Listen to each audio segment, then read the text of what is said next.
Bismillahirrahmanirrahim. Assalamualaikum warahmatullahi wabarakatuh. Alhamdulillahilladzi bini'matihi tatimmus salihat. Wassalatu wassalamu ala sayyidis sadat sayyidina wa maulana Muhammadin wa ala alihi wa sahbihi ajma'in amma ba'd. Qala Allah subhanahu wa ta'ala fil Qur'anil Karim. A'udzu billahi minasy syaithanir rajim. Bismillahirrahmanirrahim.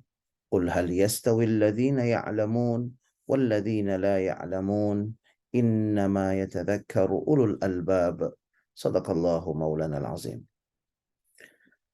Hadirin dan hadirat para musyrif dan santri pesantren tahfiz Madinah Quran yang insya Allah kita semua selalu dalam rahmat dan maghfirah Allah subhanahu wa ta'ala. Alhamdulillah kita bersyukur kepada Allah atas berbagai nikmat yang Allah limpah curahkan pada kita, wabil khusus nikmat iman dan nikmat Islam. Mudah-mudahan dengan iman dan Islam Allah bahagiakan dan selamatkan hidup kita, keluarga kita, anak-anak keturunan kita dunia dan akhirat. Mudah-mudahan dengan iman dan Islam kelak Allah subhanahu wa ta'ala anugerahkan pada kita husnul khatimah. Dan mudah-mudahan dengan iman dan Islam kelak Allah subhanahu wa ta'ala pertemukan kita dengan kekasih hati kita, Nabi besar Muhammad sallallahu alaihi wasallam, meraih syafaat beliau, berkumpul bersama orang-orang yang saleh di dalam surganya Allah subhanahu wa ta'ala. Amin, amin, amin ya Allah, ya Rabbal Alamin. Jamaah rahimakumullah, dalam kesempatan taklim pagi hari ini, kita akan membahas tentang bagaimana hukum pembatalan wakaf. Jamaah rahimakumullah, di dalam Islam, baginda Nabi Muhammad sallallahu alaihi wasallam sangat menganjurkan umatnya untuk berwakaf. Sehingga di masa Rasulullah sallallahu alaihi wasallam digambarkan bahwa tidak ada sahabat yang mampu kecuali pasti sahabat itu wakaf untuk kemaslahatan umat Islam. Ini karena semangat wakaf begitu tinggi di zaman Rasulullah sallallahu alaihi wasallam. Dan penyebabnya tentunya adalah karena Rasulullah selalu mendorong, selalu mengingatkan orang-orang yang mampu untuk berwakaf. Dan sesungguhnya ketika orang yang mampu berwakaf, keuntungannya lebih kepada pewakaf itu. Yang membutuhkan sebetulnya adalah orang yang mewakafkan itu. Orang yang menerima wakaf mendapat manfaatnya.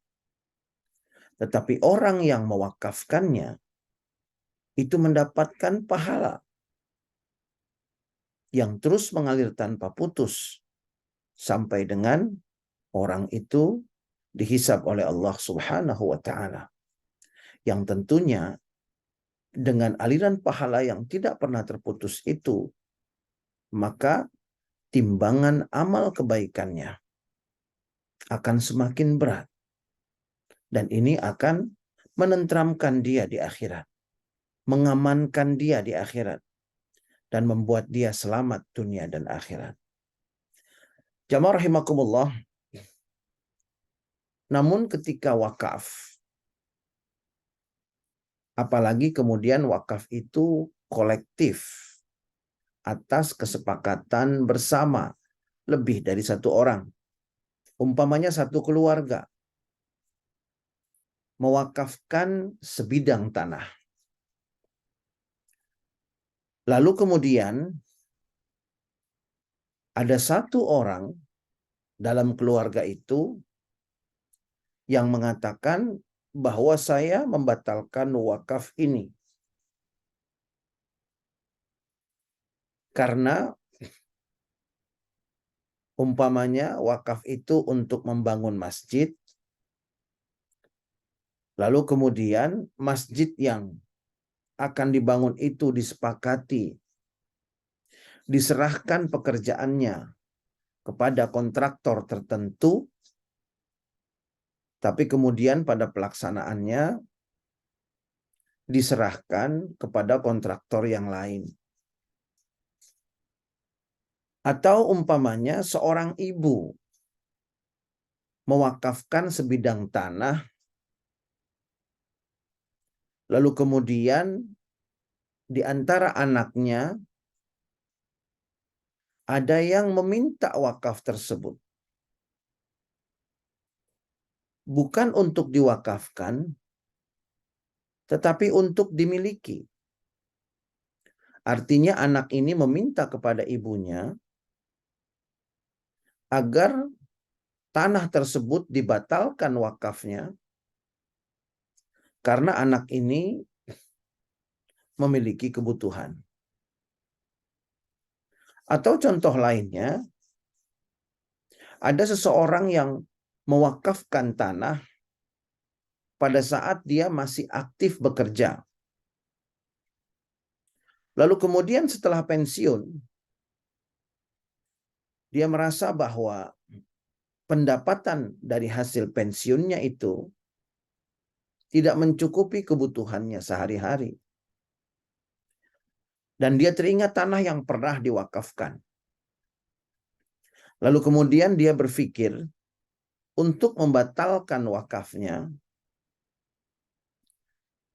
demi memenuhi keperluan hidupnya sehari-hari.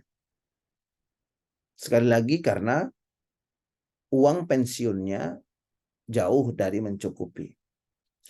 Jamaah rahimakumullah, banyak sekali alasan-alasan yang diutarakan untuk membatalkan wakaf. Dan tentunya jamaah rahimakumullah, kita harus kembali kepada prinsip-prinsip wakaf. Sehingga kita bisa menjawab apakah wakaf bisa dibatalkan atau tidak.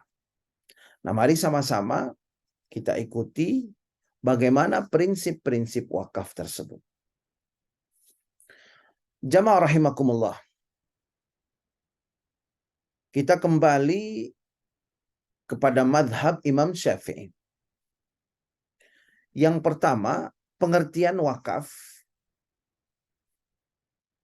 Pengertian wakaf yaitu habsu malin yumkinul intifa'u bihi ma'a baqa'i ainihi. Yang disebut dengan wakaf adalah menahan harta yang masih bisa dimanfaatkan. Nah, ini syarat-syaratnya. Menahan harta yang masih bisa dimanfaatkan. Artinya harta yang sudah tidak bisa lagi dimanfaatkan tidak bisa diwakafkan. Wakaf harus bermanfaat. Ini intinya. Wakaf harus memberi manfaat. Ma'a baqa'i ainihi. Dan ketika dimanfaatkan, bendanya itu tetap ada dan tidak habis. Jadi seumpamanya makanan, apakah bisa diwakafkan? Kita lihat dari pengertiannya. Makanan termasuk harta. Kemudian makanan bisa dimanfaatkan. Tetapi ketika dimanfaatkan, makanan itu habis. Maka ini bukan benda wakaf. Jadi prinsip benda wakaf adalah harta yang bermanfaat atau benda yang memiliki nilai dan masih bisa dimanfaatkan, yang ketika diambil manfaatnya, benda itu, harta itu tidak hilang dan tidak habis. Ma'a baqa'i ainihi. Kemudian mamnu'un minat tasarrufi fi aini, yang dilarang untuk mentasarrufkan benda tersebut, artinya dijual begitu, ya, digadaikan, itu tidak boleh, kecuali tentunya dalam kondisi tidak bermanfaat lalu kemudian dijual dan diganti dengan tanah yang sama luasnya umpamanya atau sama nilainya supaya bisa bermanfaat. Nah, seperti ini diperbolehkan.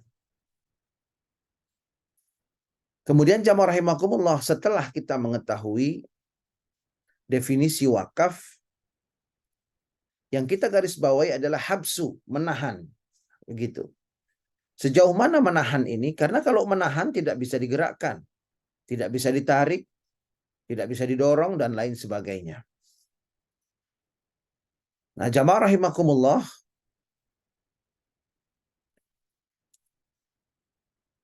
di dalam mazhab imamuna al-imamu Syafi'i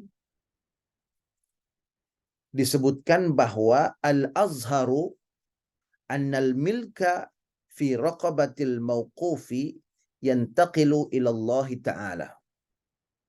Secara singkat saya ingin menyampaikan pendapat terkuat dalam madhab Imam Syafi'i adalah bahwa kepemilikan harta benda yang diwakafkan berpindah kepada Allah Subhanahu wa Ta'ala.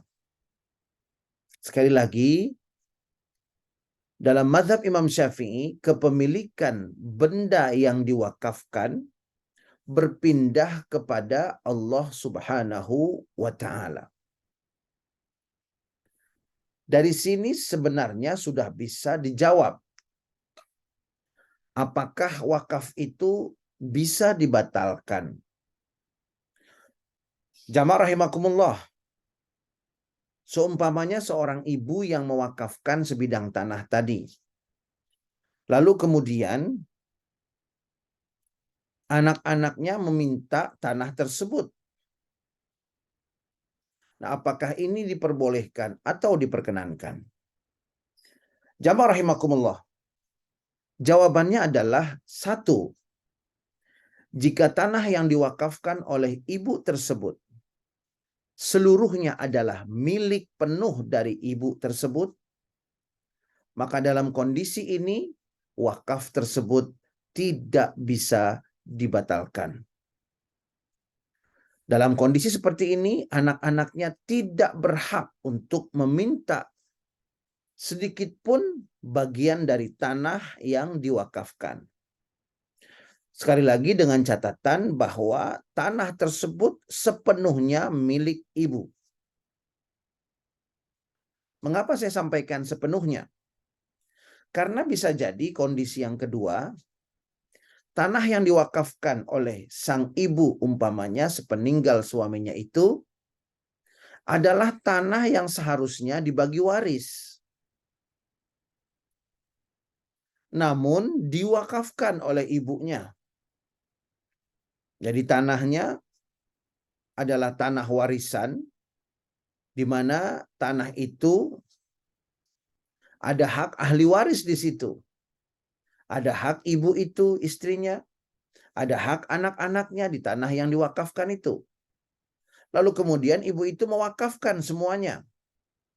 Nah, jamaah rahimakumullah, dalam kondisi seperti ini, jika anak meminta tanah yang sudah diwakafkan itu, dan ternyata tanah itu adalah tanah waris, maka hanya bagian ibu itu saja yang tidak boleh untuk diminta oleh sang ibu. Sedangkan anak-anaknya tetap boleh mendapatkan bagian waris dari tanah yang sudah diwakafkan. Karena yang mewakafkannya adalah sang ibu, maka hanya tanah bagian ibu itu saja yang sah untuk diwakafkan. Sedangkan bagian tanah lain yang menjadi hak ahli waris lainnya termasuk anak-anaknya itu tidak sah untuk diwakafkan, sehingga bisa dibatalkan dan anak-anaknya bisa mengambil bagian wakaf tersebut, memilikinya dan menjualnya umpamanya. Nah, seperti itu jamaah rahimakumullah. Jadi ketika tanah waris diwakafkan seluruhnya, maka hendaknya dilakukan dulu pembagian waris, kemudian disepakati apakah sang istri dan sang ibu dan anak-anaknya itu sepakat bahwa tanah itu diwakafkan sehingga tidak memunculkan sengketa di kemudian hari. Memang niatnya bagus, mewakafkan itu ibadah. Tetapi jamaah rahimakumullah, kalau tidak diiringi dengan ilmu, maka justru niat yang baik ini akan bisa mengundang konflik internal keluarga, bahkan dengan anak-anaknya. Jadi kesimpulannya adalah dalam kasus ini, tanah tersebut yang bukan hak waris ibunya dikembalikan kepada anak-anaknya. Sedangkan tanah yang menjadi hak waris sang ibu tetap sah untuk diwakafkan. Jamaah rahimakumullah, prinsipnya adalah bahwa benda yang diwakafkan itu harus milkun tamun. Harus milik sepenuhnya orang yang mewakafkan. Milik sepenuhnya. Baru sah untuk diwakafkan. Jadi wakaf bisa saja dibatalkan kalau benda yang diwakafkan itu belum menjadi milik sepenuhnya orang yang mewakafkan. Tapi kalau sudah menjadi milik sepenuhnya, memang benda itu milik dia sepenuhnya, maka wakaf tidak bisa dibatalkan. Ini prinsipnya. Karena dalam mazhab Imam Syafi'i dikatakan bahwa kepemilikan benda wakaf berpindah dari orang yang mewakafkan kepada Allah Subhanahu wa ta'ala. Lalu kemudian jamaah rahimakumullah, seumpamanya ada dua keluarga, di mana dua keluarga itu sepakat untuk mewakafkan sebidang tanah. Lalu kemudian jamaah rahimakumullah, sebidang tanah itu akan dibangun sebuah masjid. Dua keluarga ini sepakat dan kemudian mengikrarkan bahwa tanah itu diwakafkan untuk pembangunan masjid. Lalu kemudian tiba-tiba satu keluarga mengundurkan diri dan menyatakan membatalkan wakaf tanah tersebut. Dan ini menimbulkan kebingungan bagi keluarga yang satunya lagi. Alasannya adalah bahwa memang masjid itu akan dibangun di situ, di tanah wakaf tersebut, tetapi yang semestinya di awal adalah kontraktor yang ditunjuk, yang sudah disepakati, lalu kemudian ternyata kontraktornya berbeda, lalu kemudian karena hal itu, satu keluarga mengundurkan diri dan ingin membatalkan wakafnya. Dan apakah ini diperbolehkan? Jamaah rahimakumullah. Sekarang kita lihat. Yang pertama, tanah itu sudah diikrar wakafkan. Sudah diikrar wakafkan. Kemudian berikutnya kita periksa. Apakah yang mengikrarkan itu orang-orang yang sah untuk mewakafkan? Seumpamanya tidak gila, bukan anak kecil, lalu kemudian bukan orang yang dipaksa dan di bawah paksaan, lalu kemudian bukan orang yang masuk kategori mahjur alaihi, kategori orang-orang yang dilarang oleh hakim untuk menggunakan harta, dan juga jamaah rahimakumullah bukan budak mukatab, bukan budak. Nah, kalau seandainya mewakafkan itu orang yang sudah dewasa, kemudian berakal sehat, kemudian tidak dilarang oleh hakim menggunakan harta, berarti yang mewakafkan sudah sah. Kemudian rukun berikutnya adalah mauquf, benda yang diwakafkan. Nah, benda yang diwakafkan apakah sudah menjadi milik mereka semua? Ternyata sudah umpamanya. Tanah itu adalah memang betul-betul milik sepenuhnya dua keluarga itu yang sepakat untuk mewakafkannya. Nah, sehingga jamaah rahimakumullah, ketika rukun-rukun ini sudah terpenuhi, bahwa tanah itu sudah menjadi milik sepenuhnya mereka, bahwa kemudian sudah diikrar wakafkan, sudah ada sighatul waqfi, sudah ada ikrar wakafnya. Lalu kemudian yang berikutnya adalah orang yang mewakafkannya adalah orang yang sah, dan kemudian juga orang yang menerimanya, orang yang menerima wakaf itu juga adalah orang yang sah. Maka dalam kondisi seperti ini tidak ada alasan yang membolehkan untuk membatalkan wakaf tersebut. Sehingga sekali lagi, kalau ada yang membatalkan, maka pembatalannya itu yang tidak sah. Dan tanah itu sepenuhnya tetap statusnya secara syar'i adalah tanah wakaf. Sehingga jamaah rahimakumullah, ini juga menjawab ketika ada orang yang mewakafkan tanahnya ketika masih aktif bekerja, lalu kemudian memasuki masa pensiun, dia merasa kekurangan penghasilan dan ingin membatalkan wakafnya, maka jawabannya adalah tidak diperbolehkan. Tidak diperbolehkan dan tidak sah dia membatalkan wakafnya secara syar'i. Nah, inilah jamaah rahimakumullah pembahasan fikih Imam Syafi'i di Majlis Taklim yang kita cintai untuk kesempatan pagi hari ini. Mudah-mudahan Allah Subhanahu wa taala memberkahi harta kita. Dan mudah-mudahan Allah Subhanahu wa taala memberi kita hidayah dan taufik sehingga kita termasuk orang-orang yang hatinya senang bersedekah, yang hatinya suka berinfak, yang hatinya selalu ingin untuk wakaf. Sehingga tangannya ringan untuk memberi sedekah dan infak. Kemudian juga tangannya ringan untuk berwakaf demi kepentingan umat. Mudah-mudahan Allah berkahi harta kita dan Allah jadikan harta kita sebagai sumber kebajikan dan kebaikan bagi kita dan keluarga kita dunia dan akhirat. Bismillahirrahmanirrahim. Alhamdulillahirabbil alamin. Allahumma shalli ala sayidina Muhammad wa ala ali sayidina Muhammad. Allahumma la tada' lana fi majlisina hadza dzamban illa ghafartah. Ya Allah ya Rabbana, ampuni dosa-dosa kami yang hadir di majlis ini Allah. Wala aiban illa satartah. Ya Allah, aib-aib kami tutup dunia akhirat. Wala maridan illa syafaitah, yang sakit berikan kesembuhan. Wala dainan illa qadaitah, ya Allah yang masih berhutang, mampukan untuk melunasi hutang-hutangnya. Wala hajatan min hawaijid dunya wal akhirah illa qadaitaha wa yassartaha ya Allah rabbal alamin. Yang memiliki rencana ya Allah, mudahkan urusannya untuk kemaslahatannya dunia dan akhirat. Rabbana hab lana min azwajina wa dhurriyyatina qurrata a'yun waj'alna lil muttaqina imama. Ya Allah ya Rabbana, anugerahkan pada kami pasangan hidup kami, anak-anak keturunan kami. Jadikan mereka semua ya Allah penyejuk mata kami dan jadikan kami pemimpin orang-orang yang bertakwa. Rabbana ighfir lana wa liwalidayna warhamhuma kama rabbayana shighara. Rabbana atina fid dunya hasanah wa fil akhirati hasanah wa qina adzaban nar.